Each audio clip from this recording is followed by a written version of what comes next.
On va aller directement sur bon, le rappel des échéances clés, vous les connaissez, hein, donc il n'y a pas de souci, excepté que toi tu as besoin peut-être de rajouter des éléments, Philippe.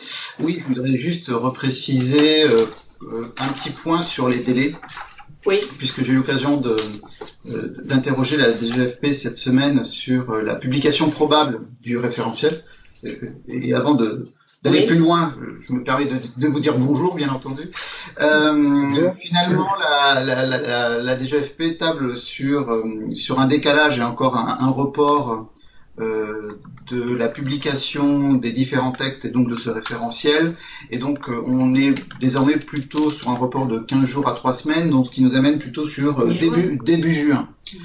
Début juin, et si on met en cascade toutes les autres actions qui sont à venir par rapport à l'écosystème de la certification, c'est-à-dire que le COFRAC ne va pas se positionner ouvertement, du moins proposer son programme avant fin juin, dans le meilleur des cas, et que les premiers organismes certificateurs sont certainement autorisés courant juillet, mais finalement la certification ne va commencer que dans l'été et plus vraisemblablement, puisque bon, même si certains, nous avons des contacts par des OF extrêmement pressés, septembre semble être une période plus plausible. Ce qui est logique, hein. À partir du moment où on décale le démarrage, tout est décalé. Bon, tout est décalé, d'autant plus que voilà, chaque acteur a forcément des instances qu'il doit forcément consulter, et les instances, les dates sont définies. À partir du moment où on rentre dans des périodes entre instances, ça devient plus compliqué. Voilà, tout à fait, tout à fait. Ok, donc septembre, écoutez, c'est la rentrée des classes, on sera forcément prêt pour le reste, hein. Il n'y a pas de souci. Alors, donc là, l'idée de ce troisième atelier, c'est de balayer de manière plus exhaustive cette fois-ci. Plus exhaustive le référentiel. Voilà, puisqu'on avait balayé essentiellement l'élément 6. Voilà. Exactement. Donc, pour reprendre un peu l'historique, on avait fait le référentiel, un peu l'esprit de chaque critère, pour basculer sur la certification. On a plus avancé sur la certification lors du dernier atelier, et nous avions notamment fait un focus sur le critère numéro 6, qui est l'indicateur qui en soi se distingue de la précédente réforme, et notamment du décret du 30 juin 2015. Là, cette fois-ci, ce que l'on vous propose, c'est de rentrer dans le détail des indicateurs, des critères 1, 2, 3, 4, 5, 7, pour que vous puissiez bien appréhender, bien entendu, leur contenu, ce qu'ils recouvrent, et la nature même des impacts qu'il pourrait avoir au sein de vos organisations, de vos structures, et que vous puissiez percevoir s'il y a une grande distance ou au contraire une grande proximité par rapport à vos pratiques actuelles vis-à-vis de ce que demandent ces indicateurs. Alors bien entendu, comme le précisait Isabelle, sentez-vous libre de m'interrompre s'il y a des propos de ma part qui peuvent être soit trop rapides, trop obscurs, ou pour lesquels vous avez besoin d'une clarification ou d'un point complémentaire. Si je peux me permettre. On terminera d'ailleurs la présentation un peu plus sur une notion un peu organisationnelle, ou plutôt gestion de projet, quelles sont les étapes clés, en espérant qu'on puisse bien tenir notre timing. Puisque, comme d'habitude, il n'y a pas de souci. Il n'y a pas de souci. Je reviens sur le critère numéro 1. Je vous rappelle que le critère numéro 1, c'est faire en sorte et engager le prestataire, quel qu'il soit, l'organisme, le CFA, à promouvoir, informer les différents publics. Et quand on parle des différents publics, on est bien entendu dans une acceptation large des parties prenantes. Pour vous, ce sont bien entendu les futurs apprentis, mais ce sont autant les familles et les différents acteurs avec lesquels vous travaillez.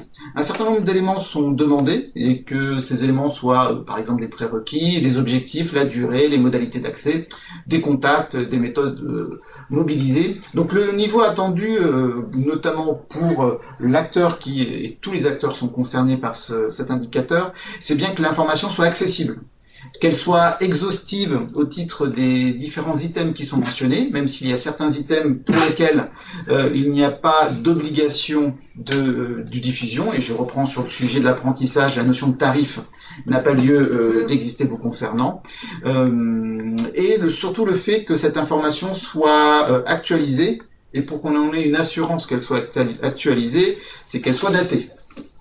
Par contre, là, par rapport à cet indicateur, vous disposez et vous choisissez les moyens de promotion, de diffusion de cette information par les sites internet, les réseaux sociaux, toutes les plaquettes qui vous semblent utiles.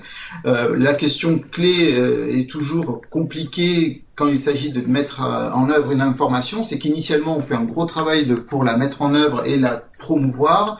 La question est toujours de sa mise à jour, et donc la question de l'actualisation est clé pour ne pas se retrouver à un moment donné en défaut par rapport à cet indicateur. Ok. Deuxième indicateur du critère 1, c'est bien la notion d'indicateur de résultat, des indicateurs de résultats qui viennent présenter finalement votre niveau de performance quant à la prestation ou parcours de formation que vous proposez. Donc il s'agit d'avoir des indicateurs qui soient représentatifs. Alors, des indicateurs qui soient représentatifs, on a identifié un certain nombre, notamment, et pourquoi pas, des indicateurs de type satisfaction de l'apprenti, satisfaction des stagiaires. Bien entendu, ces indicateurs doivent être diffusés, mis à disposition. C'est bien l'idée que la personne qui choisit à un moment donné un prestataire de formation, qui choisit de s'engager dans un parcours de formation, puisse le faire avec des données clés qui puissent lui confirmer son pressentiment et son intérêt à aller à la fois dans ce parcours, mais aussi auprès de tels prestataires. Donc c'est un élément très important. Je pense que vous avez aussi en tête tout ce qu'ils ont pu et tout ce que les actualités ont pu déverser sur le sujet de la formation professionnelle ces derniers mois, où notamment et régulièrement le terme TripAdvisor était régulièrement mentionné, notamment sur le sujet de la plateforme CPF, où il y a la nécessité, en tout cas la volonté de pouvoir apporter une information sur la confiance et le degré de confiance et bien entendu de satisfaction qu'ont eu les stagiaires auprès de ce prestataire. Alors c'est vrai que sur ces éléments-là, on est assez bien câblé sur le suivi des indicateurs de performance au niveau des associations régionales, des CFA. Les remontées d'informations sont bien faites. Donc on n'est pas trop inquiet sur le critère numéro 1, je pense. Je pense que là-dessus, il n'y a aucune difficulté. Après, le trop est peut-être, ou le mieux est l'ennemi du bien. C'est-à-dire qu'il ne faut pas non plus envisager trop d'indicateurs. Il faut un ou deux indicateurs suffisamment représentatifs et qui permettent au public d'être suffisamment clair sur vous, sur vos savoir-faire et vos particularités. Il y a un point bien particulier sur le critère et l'indicateur numéro 3 qui concerne tous les prestataires qui amènent soit un stagiaire, soit un apprenti à une logique de certification professionnelle, donc à un moment donné à obtenir un titre ou un diplôme. Il y a bien une obligation de communiquer sur les taux de certification. Oui. C'est le taux d'obtention de certification. Je n'oublie pas d'ailleurs que sur la partie indicateur qu'on indiquait précédemment, vous avez en tant que CFA des obligations avec un certain nombre d'autres indicateurs qui parlent notamment des taux d'abandon. Exactement. Il s'agit aussi pour ces acteurs-là, au titre de l'indicateur numéro 3, de pouvoir aussi démontrer des perspectives avec, bien entendu, le fait de pouvoir valider des blocs de compétences, mais aussi de pouvoir parler des passerelles, des équivalences et éventuellement des suites de parcours, puisqu'il y a certainement un certain nombre d'acteurs et de personnes qui suivent vos parcours, mais qui, à l'issue du parcours dans vos CFA, peuvent, même si ça peut être une portion limitée, être amenés à rebondir sur d'autres parcours de formation. Donc il est important qu'ils aient connaissance de ces aspects-là. Ok. De la même façon, pour tous les indicateurs de ce critère, on est avant tout sur la diffusion de cette information, et toujours qu'elle soit accessible, exhaustive, ce qui peut nécessiter pour le coup, et dans vos pratiques en interne au sein de vos structures, à un moment donné, une étape de revue des différentes informations et des différents moyens qui véhiculent ces informations pour avoir une cohérence, assurer qu'il n'y a pas d'informations obsolètes, ou que vous puissiez être mis en défaut. Ok. Et là, on boucle le sujet du critère numéro 1 dont l'objet est avant tout la communication grand public, l'information générale. Ok. Il y a des questions là à ce stade, Thomas? Non. Ok. Deuxième critère, Le deuxième critère, on est avant tout sur la volonté de maîtriser la conception de vos prestations, maîtriser la conception des parcours de formation et faire en sorte que ces parcours soient adaptés à la nature et à la typologie des publics que vous accueillez. Ça part avant tout, bien entendu, du besoin de ces publics. Quels sont-ils?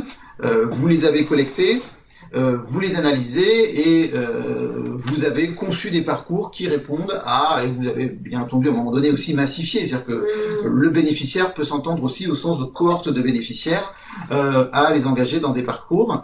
Tout cela dans une logique aussi en lien avec l'entreprise, c'est d'autant plus important pour vous, et ou le financeur concerné. Donc pour cela, vous avez peut-être un certain nombre d'éléments, des entretiens, des grilles d'analyse, s'assurer que le jeune qui vient à vous a bien compris, a exprimé des besoins qui correspondent à ce que vous proposez, que vous êtes bien dans ces éléments-là, qu'il y a peut-être des aspects particuliers le concernant qui méritent d'être pris en compte. Quand je parle des aspects particuliers, je pourrais avoir notamment des réflexions autour du sujet du handicap, oui. Ou notamment des besoins de compensation.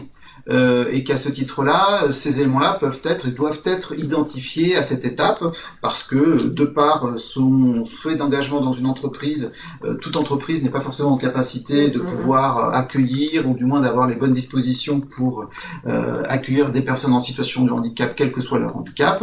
Et puis vous-même, dans vos propres organisations, que ce soit de l'accessibilité physique ou même dans l'approche pédagogique de vos parcours, il y a peut-être à un moment donné une adaptation ou du moins une possibilité d'adapter des approches pédagogiques particulières à ces besoins-là. Ok ? Donc, cette notion, mais c'est une notion assez classique, on va dire, dans le domaine de la qualité, c'est-à-dire qu'on ne peut proposer un service ou une prestation que dans la mesure où on a déjà identifié le besoin de l'acteur concerné et on va faire en sorte que ce besoin soit en tout cas bien satisfait au travers de la prestation que vous allez proposer. Ok ? Ok. Deuxième indicateur de ce critère numéro 2, c'est le fait que vous ayez défini des objectifs opérationnels et évaluables de la prestation. Concrètement, les objectifs, c'est est-ce que vous avez défini des aptitudes ou des compétences qui sont bien entendu à acquérir à l'issue du parcours. Et cela, quels que soient les moyens que vous allez engager, quel que soit le scénario pédagogique que vous allez proposer, c'est quels sont les objectifs que vous proposez à la fin du parcours. Concrètement, moi, apprenti, je serai en capacité de m'insérer dans l'emploi dans le domaine de la construction et spécifiquement sur ce métier-là. Et le fait que ces objectifs-là, typiquement si c'est être arriver à un métier donné, que l'évaluation finale permette de s'assurer que le jeune a bien les acquis minimums et les compétences minimales nécessaires à pouvoir exercer son métier dans le monde professionnel. C'est un élément fortement renforcé avec cette réforme et ce référentiel par rapport au précédent décret. C'est quand même, on touche là le fond même de vos activités, hein, c'est bien le pourquoi, la raison d'être de la formation et même la qualité de la formation, parce qu'il s'agit bien entendu de mettre en œuvre des moyens qui permettent aux différentes personnes, aux différents publics avec leurs différentes situations, notamment ils peuvent avoir des parcours précédents assez différents, des acquis différents, faire en sorte qu'ils puissent bien entendu atteindre l'objectif que vous vous fixez, ou du moins la certification à laquelle vous êtes adossé en tant que CFA. Donc là on est bien sur ce critère-là, sur je définis mes objectifs de formation, mes objectifs pédagogiques et j'évalue, enfin je mets en place des critères d'évaluation de la prestation que j'en fais. Exactement. Est-ce qu'on inclut là-dedans, dans ce critère-là, alors peut-être qu'il est ailleurs, la notion effectivement d'analyse de l'adéquation entre le niveau du bénéficiaire d'entrée et par rapport au niveau de la formation. On va le retrouver, c'est l'indicateur numéro 8 sur les questions de procédure de positionnement. D'accord. Et on peut l'aborder de suite. Hein, Parce qu'il y a un lien forcément. Il y a un lien surtout pour vous, c'est-à-dire que concrètement, vous avez un indicateur numéro 8 qui est le suivant, c'est que le prestataire détermine les procédures de positionnement et d'évaluation des acquis à l'entrée de la prestation.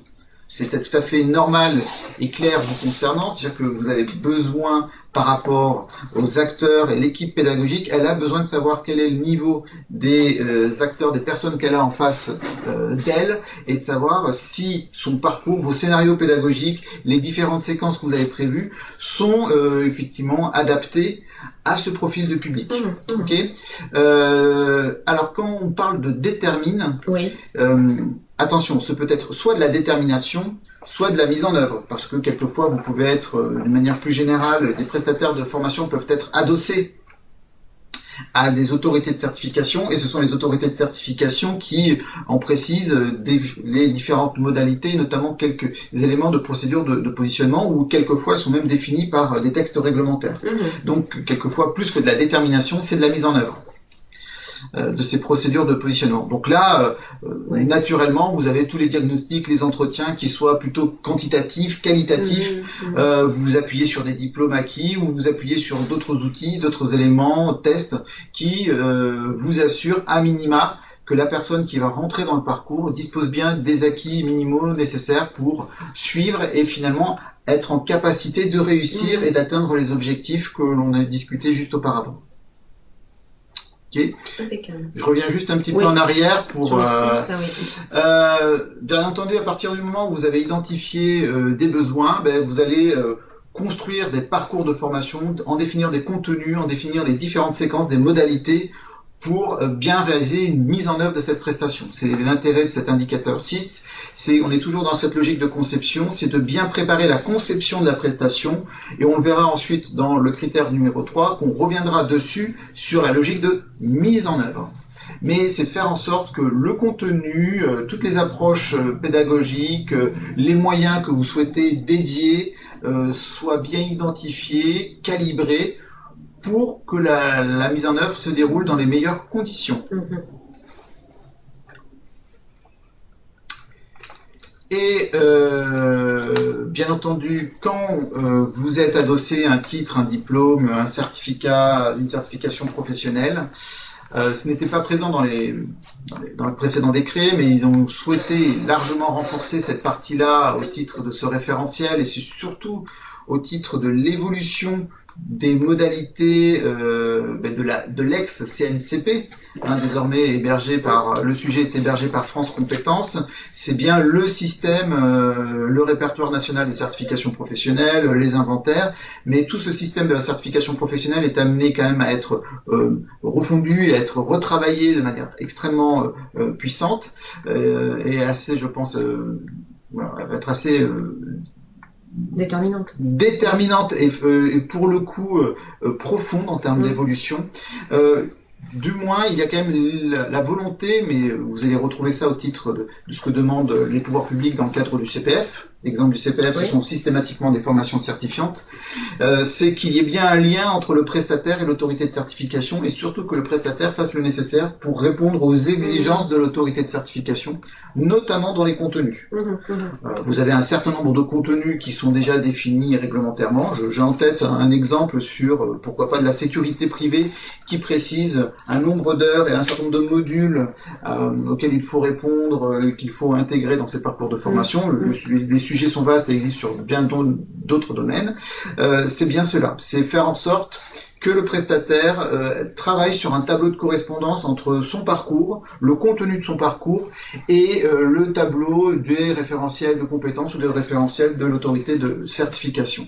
Et c'est à vous de démontrer en tant que prestataire que vous avez fait ce travail de correspondance. Le 8, je ne reviens pas dessus. Et on arrive sur le critère numéro 3. Donc le critère numéro 3, comme je vous l'indiquais, c'est un critère qui est dédié à la réalisation de la prestation. Ce critère dédié à la réalisation de la prestation, d'ailleurs, il se projette sur plusieurs critères, puisque le 3 concerne cette mise en œuvre, le 4 concerne cette mise en œuvre, et le 5 également. Le 3 vient consacrer certains aspects, notamment, et je prends l'exemple de cet indicateur numéro 9, sur l'accueil des bénéficiaires. Très bien. On les a informés sur les conditions générales, comment tout cela se déroule. On a mis en œuvre, en tout cas, la conception de la formation, mais à un moment donné, on va accueillir du public, et ce public, on va lui préciser les éléments spécifiques de déroulement de la prestation. Dans quelles conditions, les aspects conventionnels, juridiques, les aspects logistiques, les aspects de déplacement, bien entendu. Donc, cela passe par un certain nombre d'exemples d'éléments de preuve que vous avez là, ne serait-ce que le règlement intérieur, des livrets d'accueil, de l'affichage d'horaires, des aspects périphériques, mais tout aussi importants, notamment quand il s'agit de parler d'hébergement, de restauration. Je pense qu'il y a un certain nombre de CFA qui sont présents en région, mais qui peuvent être aussi quelquefois assez distants de zones urbaines, ou du moins de lieux assez, en tout cas, difficilement accessibles par transport. Donc il y a un certain nombre de modalités sur lesquelles il faut intervenir. Et puis bien entendu, les personnes en situation de handicap. Tous les aspects de sécurité notamment, on les verrait apparaître là-dedans ou pas? Alors quand tu parles de sécurité... c'est quand tu accueilles des alternants par rapport effectivement à l'hébergement, par rapport à l'usage d'outils, ils peuvent se blesser, etc. Donc ça rentre dans ce critère, cet indicateur. Alors on va retrouver la dimension de sécurité par rapport, je pense, à l'accessibilité, ou du moins de l'accès à vos locaux, aux bâtiments, aux moyens bien appropriés pour rejoindre le CFA. La notion de la sécurité au sens de la sécurité au travail et la sécurité dans les conditions, soit de l'exercice de la formation, soit de l'exercice d'un emploi dans une entreprise. Et vous avez un indicateur complémentaire dédié à ce sujet, sur notamment les droits et devoirs et sur les aspects spécifiques de sécurité. C'est vrai que c'est un sujet extrêmement important pour vous, et on sait quand même que le domaine de la construction est un domaine aussi accidentogène. Donc il y a un indicateur spécifique à cela. Bon, vous avez bien noté, notamment sur le niveau attendu, que vous êtes concerné, et comme vous accueillez du public mineur, les responsables légaux sont forcément associés, du moins tutelle. Bien entendu, on met en œuvre la prestation, on met en œuvre le parcours que l'on va proposer, et avec toutes les composantes qu'il contient, ce parcours. C'est bien entendu au sein de votre structure, c'est en entreprise, il peut y avoir des accès à distance, différentes modalités pédagogiques. Il convient de mettre en œuvre ce qu'on a défini. Eh bien, c'est bien entendu de démontrer comment tout cela se déroule, et faire en sorte que le programme que vous avez prévu, et dans son séquencement, vous ayez l'assurance qu'il a bien été réalisé comme il se doit, que le nombre d'heures prévues a bien été réalisé. Toutefois, que vous puissiez aussi à un moment donné adapter, dire qu'il peut y avoir la nécessité de prévoir des séquences de régulation, des séquences qui permettent à un moment donné de souffler, de revenir sur les éléments acquis et de pouvoir rebondir pour la suite du parcours. Bon. Là, je vais aller assez vite parce qu'il y a un certain nombre d'indicateurs importants par la suite. L'indicateur numéro 11, c'est bien entendu d'évaluer. Vous avez bien compris, la place des objectifs opérationnels est forte. Mais est-ce que les stagiaires, les apprenants, atteignent bien les objectifs qui sont fixés? Donc, quelles sont les modalités d'évaluation que vous avez mis en œuvre, que vous allez mettre en œuvre, et qui vous permettent, alors, soit tout au long du parcours, soit uniquement à la fin du parcours, bien entendu, mais qui vous permettent d'avoir une assurance de l'atteinte des objectifs. D'accord. Donc on n'est pas tant, uniquement, j'entends, sur le taux de réussite, tu obtiens ton diplôme ou tu ne l'obtiens pas. Il y a cet élément-là, évidemment. Il y a cet élément-là, parce que le diplôme est un élément de démonstration d'atteinte d'un objectif. Mais il y a tout le processus, effectivement, d'évaluation en cours qui permet de réajuster ou pas. Alors en fait, ce sont des exemples. L'idée, c'est que, rappelez-vous, sur la partie de gauche, ça concerne tant les activités de formation que de bilan de compétences, que de VAE et que d'apprentissage, et que d'arriver à faire concorder toutes ces différentes activités, parce que pour ma part, je considère qu'il y a des vraies différences et des vraies spécificités entre un bilan de compétences et d'apprentissage. Donc il y a, pour le coup, des qui existent et qui sont présentés à la volée dans ces exemples-là. Toutefois, c'est bien l'atteinte finale des objectifs qui reste l'élément consacré par rapport à on va dire, ce qu'on souhaite rechercher, ce que souhaitent rechercher les pouvoirs publics. Bien entendu, et on sait que de manière pédagogique, avant d'engager l'acteur vers un test final, il y a des phases d'exercice, de tests à blanc qui lui permettent de valider certains blocs, certaines parties. Et que si, notamment, vous voulez présenter le meilleur taux de réussite à un examen, à un titre ou un diplôme, c'est de mettre les personnes dans différentes conditions et dans les bonnes conditions de réussite, et notamment s'assurer que les acquis sont bien présents. On peut poser une question? Oui, absolument. Oui, bien entendu. Qui pose la question? Patrice Marcoux, Oui, Indre-et-Loire. Vous, dans l'exemple de preuve, vous précisez évaluation à chaud et à froid. Est-ce qu'il y a une préconisation au niveau de l'évaluation à froid sur un temps? Première question. Et deuxième question, est-ce que dans cette évaluation à froid, vous intégrez les nouvelles compétences qui ont été éventuellement contextualisées entre la sortie de la formation et puis vraiment l'objectif recherché sur l'incrémentation de nouvelles compétences? Oui. Alors pour le coup, sur ces exemples-là, on est sur des exemples de pratiques, mais il n'y a pas de prescription quant à un délai et une fréquence. Ça, c'est un point important. Et il n'y a pas non plus de prescription sur le fond. On est sur un référentiel dont c'est le premier G, où il a fallu faire converger tous ces différents métiers, et qu'il est à date très difficile de devoir être aussi prescriptif et aussi directif, notamment sur le champ des compétences et les nouvelles compétences. Oui. Donc, tout à fait. D'accord. Donc, il y a une grande latitude, et si je prends l'exemple d'un auditeur, un auditeur pourra apprécier le fait que vous ayez mis en place ces dispositions, enfin que vous les ayez définies et que vous les ayez mis en place. Voilà.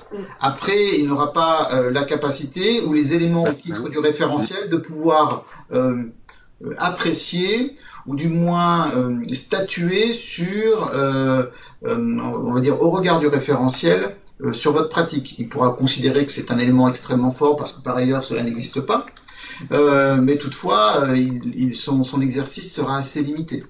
Alors pour exemple, au niveau de moi qui viens plutôt de la formation continue, quand on travaillait notamment sur les évaluations à froid, on s'était rapproché, on était certifié ISQ ou PQF, et c'était de dire voilà un délai de 3 à 6 mois à l'issue de la formation était considéré comme déjà bien sérieux, parce que du coup au bout de 3 ou 6 mois on peut dire ah oui non mais du coup j'ai pu développer tel type de compétences, compétences complémentaires, etc. On pouvait vraiment en retirer des éléments clés en termes d'évaluation de la prestation, ce qui nous permettait de rentrer dans un système d'amélioration continue qui était parfait, quoi.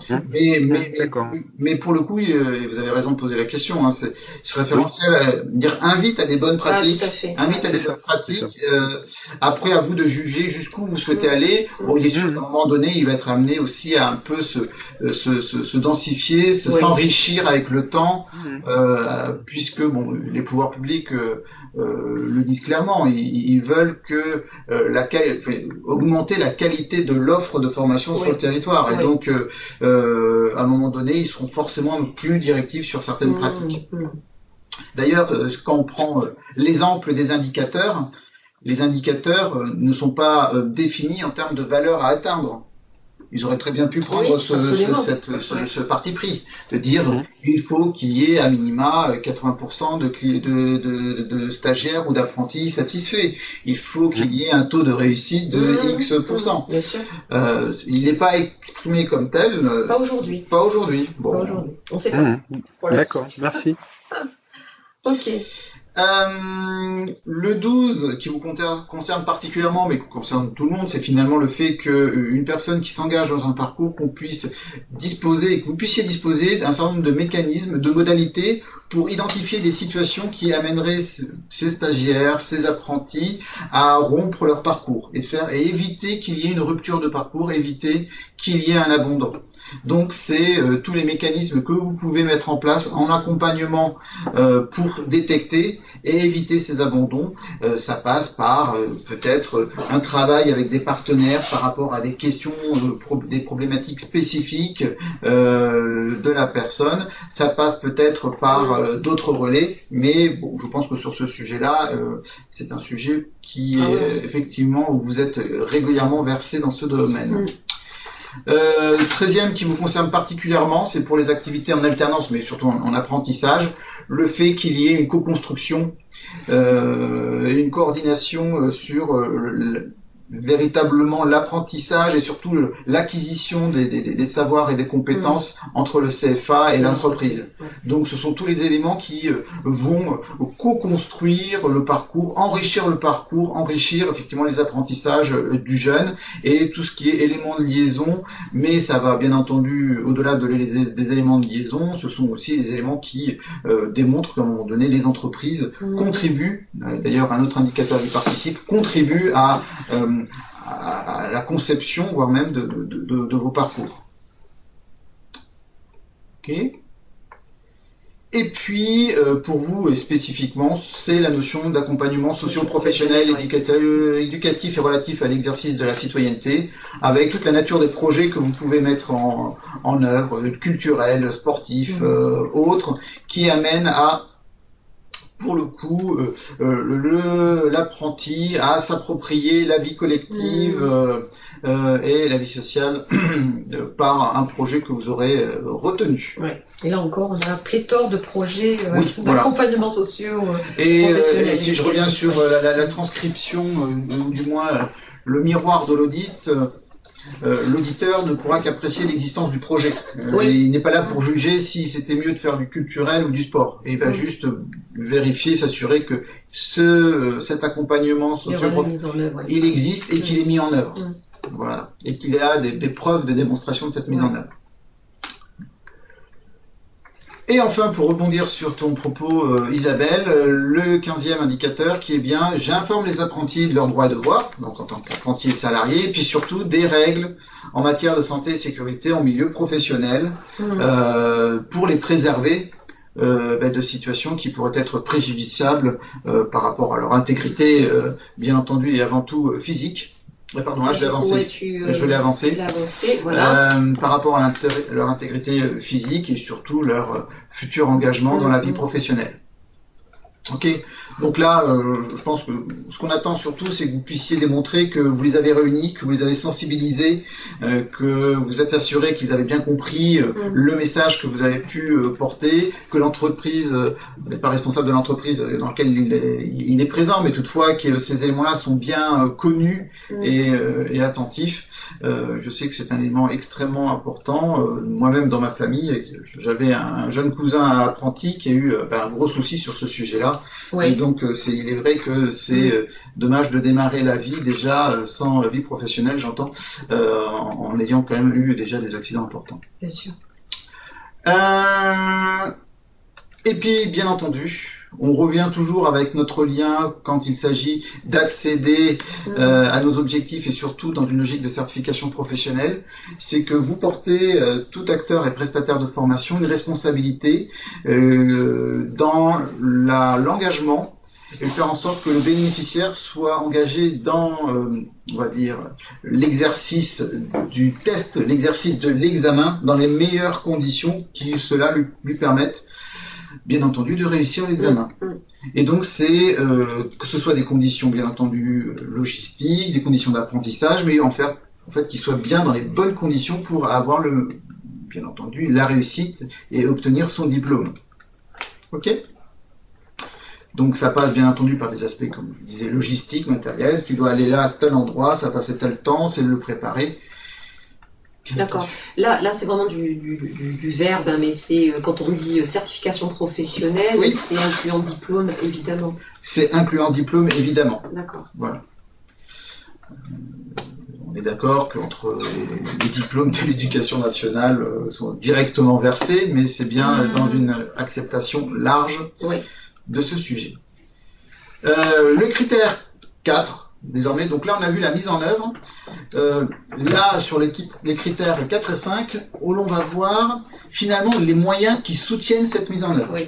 Donc le critère 4, ce sont avant tout les moyens pédagogiques, techniques et d'encadrement. Donc sur cet indicateur 17, on va surtout s'assurer que vous, acteurs, vous avez des moyens humains et techniques qui sont adaptés et un environnement qui permette de réaliser les formations, le parcours de formation avec les bons outils en état de fonctionnement, dans des conditions de sécurité et qui permettent les apprentissages. Okay. Donc il faut que les locaux et les équipements soient conformes avec aux réglementations.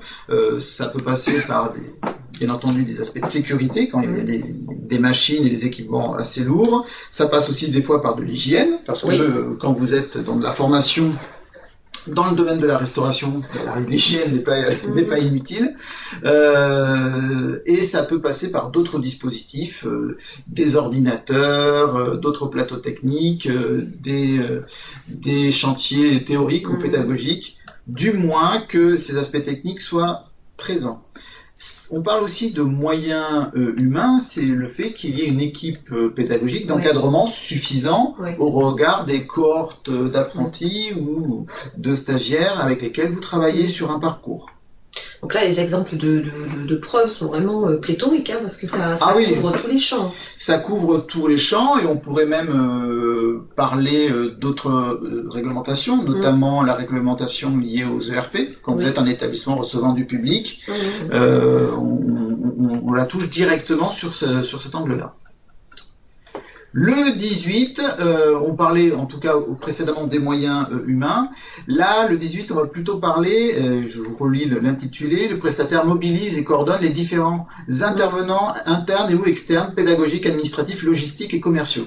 C'est l'idée que vous avez défini les responsabilités des différents acteurs qui vont intervenir en tout ou partie du processus en amont, pendant et en aval de vos activités, et que ces responsabilités soient bien coordonnées et que chaque acteur ait bien connaissance de leurs propres tâches, rôles, missions à réaliser. C'est bien au sens quel est l'organigramme fonctionnel, comment les équipes fonctionnent entre elles, quels sont les passages d'informations et les données essentielles de l'une vers l'autre et vice-versa.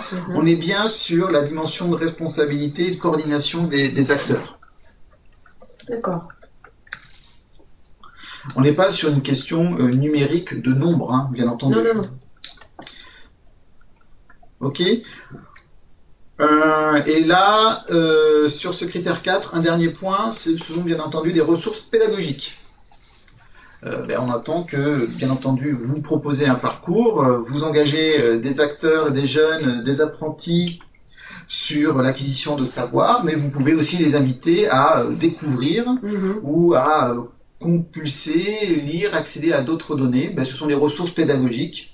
Ces ressources pédagogiques, vous avez peut-être une bibliothèque, vous avez peut-être un lieu où on peut y accéder, elles sont peut-être en ligne, mais faire en sorte de les exprimer, de les présenter aux apprentis et faire en sorte qu'ils puissent se les approprier. Donc surtout quand il s'agit d'un espace en ligne, pouvoir indiquer quel est le bon lien, quels sont soit l'identifiant, le mot de passe pour y accéder, à quel moment ils peuvent y accéder, etc. Donc c'est faire en sorte que ces ressources soient disponibles, réelles et utilisables. D'accord, ouais, je me souviens, parce que c'est vrai que quand c'est beaucoup développé la formation ouverte et à distance, a été mis en évidence la notion effectivement de suivi du stagiaire, comment les temps de connexion, comment il arrive, comment on arrive à le suivre, quelle action d'accompagnement on met pour l'aider, même au niveau très technique, hein, déjà pour ça, puis au niveau de sa montée en puissance liée aux compétences qu'il devait acquérir. Du coup, on condense tout ça là-dedans, c'est-à-dire qu'il va falloir qu'on démontre, parce que nous, comme on développe pas mal effectivement les formations à distance au complément des formations en présentiel, il va falloir qu'on mette des éléments de preuve présentiels, des éléments de preuve à distance. Est-ce qu'il va falloir que ça soit aussi différencié ? Alors, par rapport à ta question, c'est vrai que finalement, au travers de votre lecture du référentiel, on ne s'attache pas à la modalité pédagogique. finalement, on laisse libre cours à tout acteur et tous les prestataires sont laissés libre cours sur le choix de la modalité pédagogique ou du moins de la combinaison de modalités pédagogiques pour arriver au résultat. Pour arriver au résultat. C'est du présentiel, c'est du à distance, c'est en situation de travail, ce sont différentes situations, du moins différents moyens que vous allez considérer comme étant utiles, pratiques et adaptés par rapport à l'objectif qu'il faut servir. Et donc finalement, ces différentes modalités, on va les retrouver dans le critère 3 et on s'assurera qu'elles sont bien en œuvre. Là, sur celui-ci, sur cet indicateur, et je rejoins, il faudra à un moment donné avoir effectivement des éléments de preuve. Là, on reste quand même sur celui-ci, bien centré sur cette notion de ressources. C'est bien... il y a ça à disposition. C'est à sa disposition. On ne va pas forcément et obligatoirement vérifier qu'il les utilise, mais c'est bien des éléments à disposition qui vont lui permettre d'acquérir de nouveaux savoirs ou au contraire de contribuer significativement à la réussite de son parcours. Ok.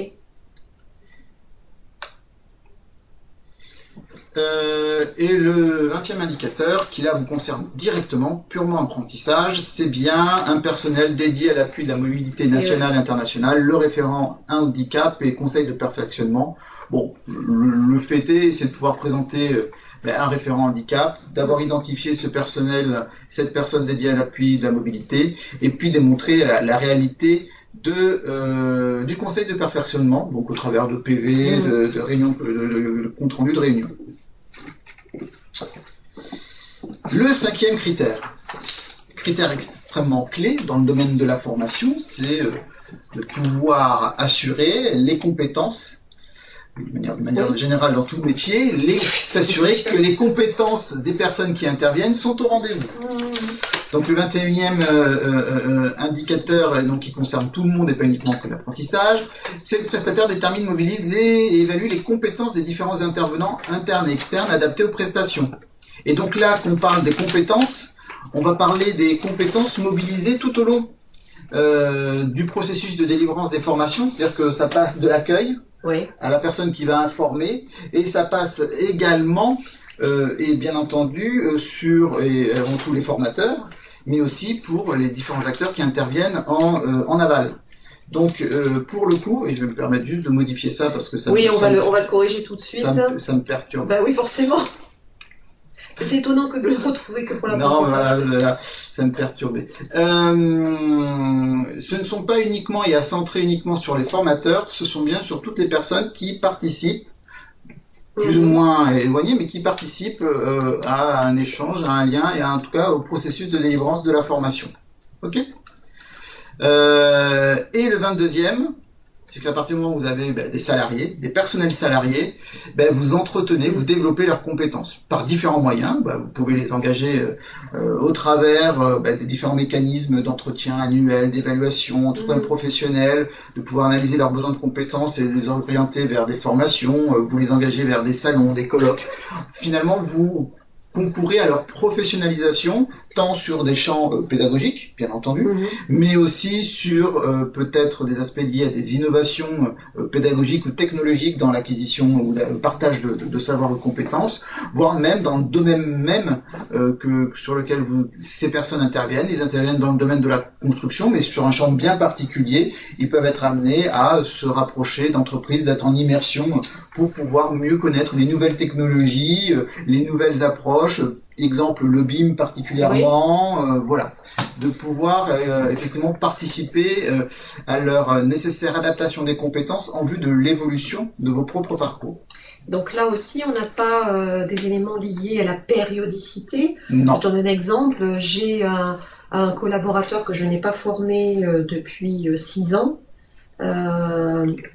Si je prouve que je l'ai formé il y a 6 ans, je fais exprès, hein. Oui, j'entends bien. La formation n'est pas en soi une obligation. C'est-à-dire que on peut développer des compétences sans passer par de la formation. Mais imaginons que j'ai ni fait formation, ni accompagnement, ni tutorat. J'ai rien fait pour lui. Vous avez rien fait pour lui. Se pose la question à un moment donné de l'adéquation, de l'assurance de l'adéquation de ses compétences par rapport à ce que vous proposez. Et puis, oui, vous risquez d'avoir la pression sur le fait que vous n'avez pas forcément concouru à améliorer ses compétences, sachant qu'on n'a pas déterminé le champ des compétences. Ça peut être des compétences dans un domaine extrêmement simple, ou pourquoi pas de la bureautique, mais c'est quand même amené à développer ses compétences. Vous notez bien qu'on est sur du personnel salarié. Oui.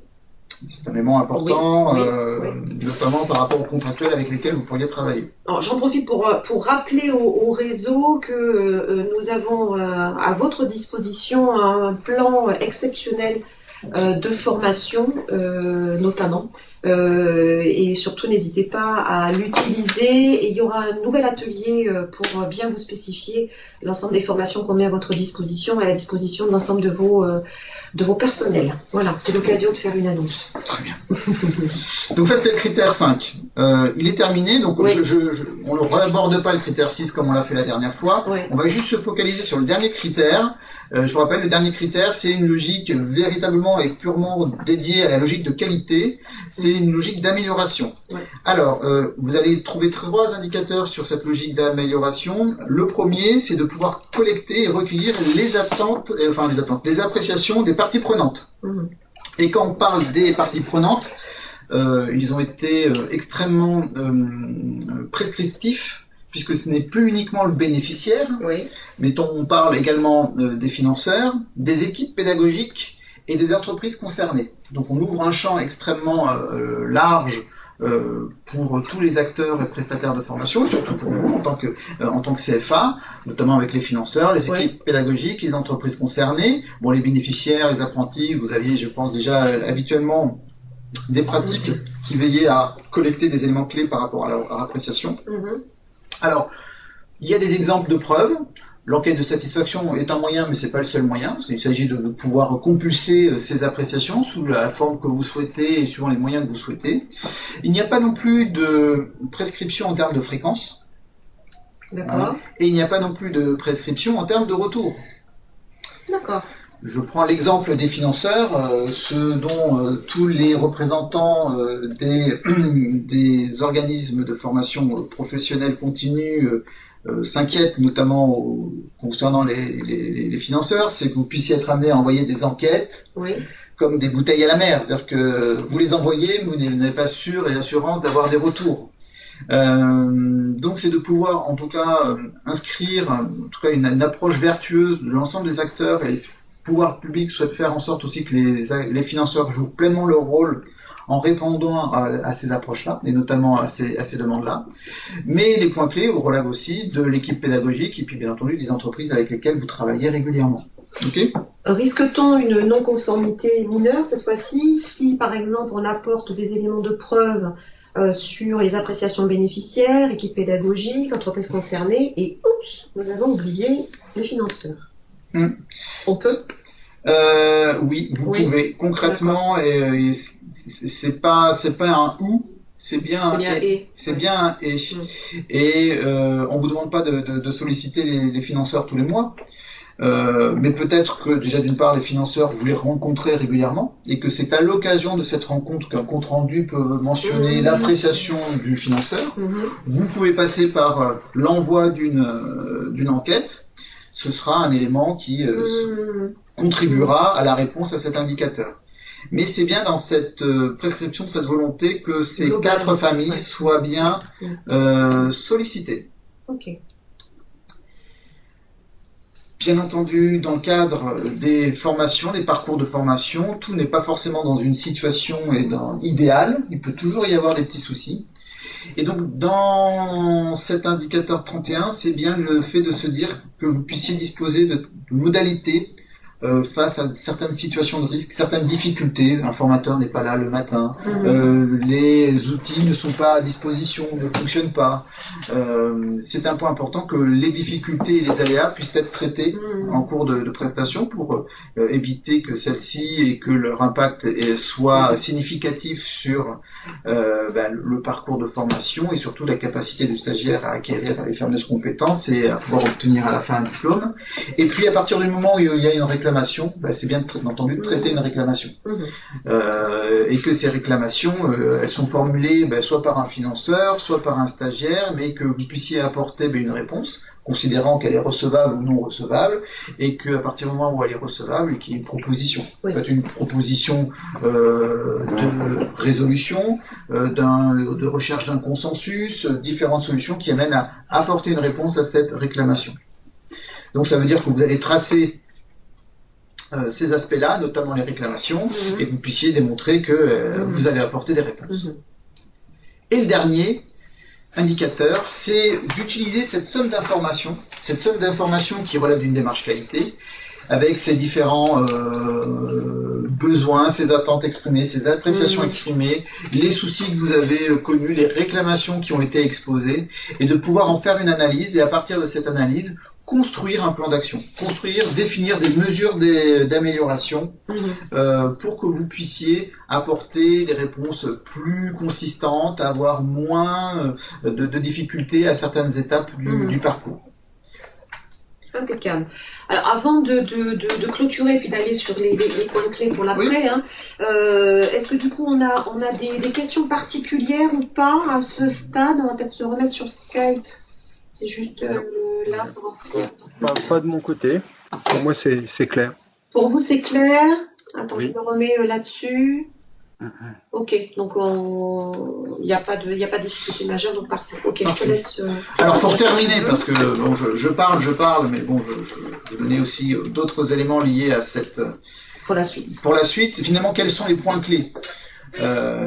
En résumé, les points clés, vous l'avez bien compris, et je pense que c'est tout le travail qu'engage Isabelle, c'est bien un point clé d'anticipation et surtout d'éviter de subir ce que sera, en tout cas ce référentiel, les impacts qu'il a, mais d'une manière générale, toutes les évolutions liées à la réforme. Oui.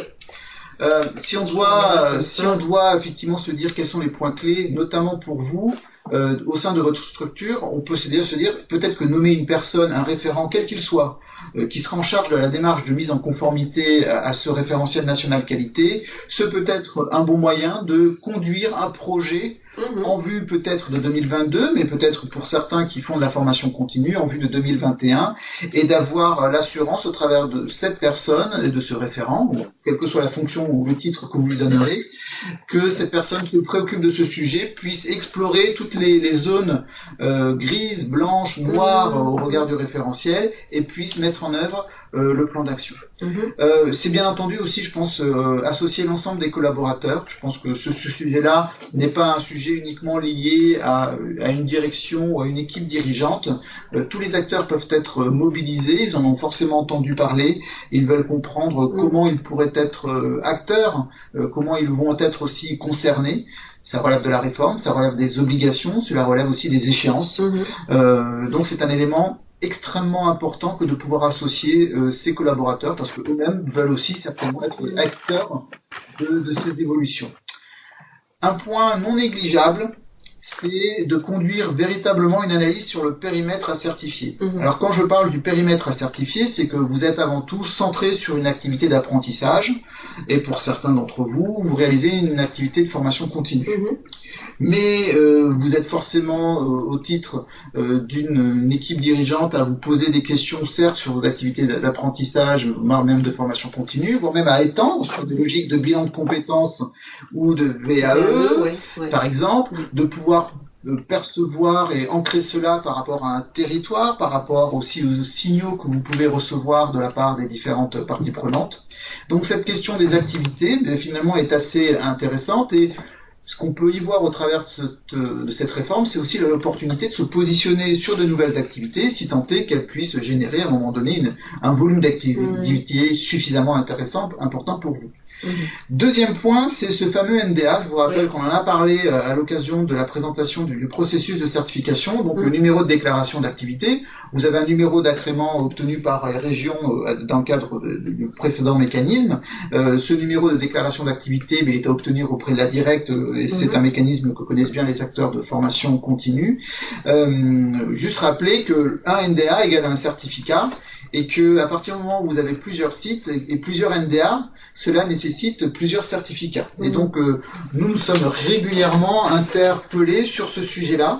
Ça ne veut pas dire, et ça ne me parle pas obligatoirement, en tout cas ça ne se résume pas obligatoirement à une notion de fusion des établissements, de fusion, mais c'est de pouvoir coordonner les choses intelligemment pour qu'il y ait un NDA, on peut dire, de tête, et une coordination interne en vue de ce mécanisme, parce que je vous rappelle que c'est bien le NDA du certificat qui sera le réceptionnaire des financements.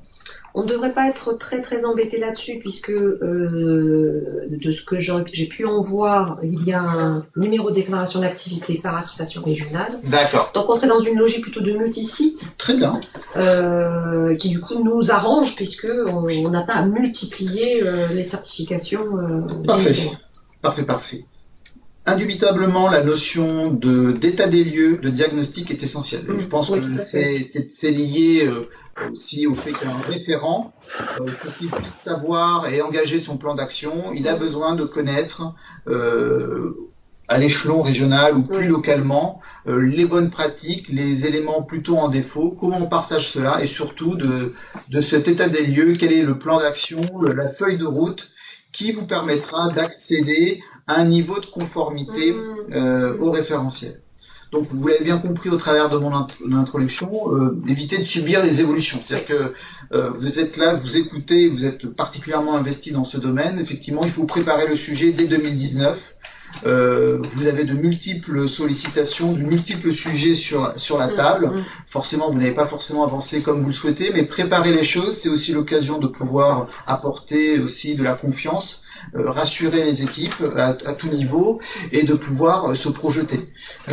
Donc en lien avec ce point-là, c'est l'occasion de reparler du groupe de travail qui est en cours actuellement sur l'offre de services que peut apporter le 3CABTP à son réseau pour lui permettre de gagner du temps, parce que si on multiplie les actions, forcément les uns et les autres on perd du temps. Donc à ce stade, je referai un petit déjeuner là-dessus pour vous dire un petit peu comment nous avons avancé.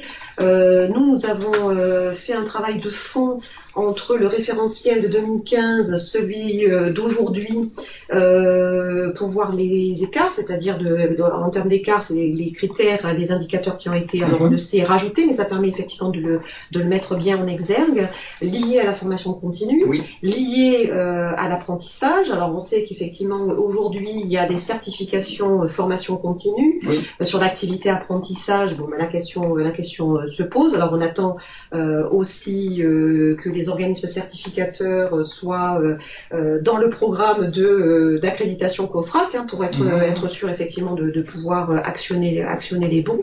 Ce qu'on est en train de faire aussi, parce que vous l'aurez compris, on rentre vraiment dans quelque chose qu'on connaît bien avec Philippe, qui est le système de management de la qualité, avec ses 8 principes. On a l'orientation client, on a l'amélioration continue, on a l'approche processus, et donc là aussi on est en train de préparer dans ce groupe de travail le lien avec un système de management de la qualité, parce que de fait tout le monde est concerné par l'ensemble de ces critères et indicateurs.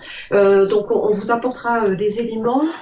Pour les secrétaires généraux qui sont à l'écoute, j'en reparlerai mardi lors du séminaire qui vous est consacré. Et comme je vous le disais, on fera un petit déjeuner en termes d'informations pour vous dire tout ce qu'on fait pour vous et qui va vous permettre tout de suite d'aller beaucoup plus vite pour l'analyse de votre propre situation.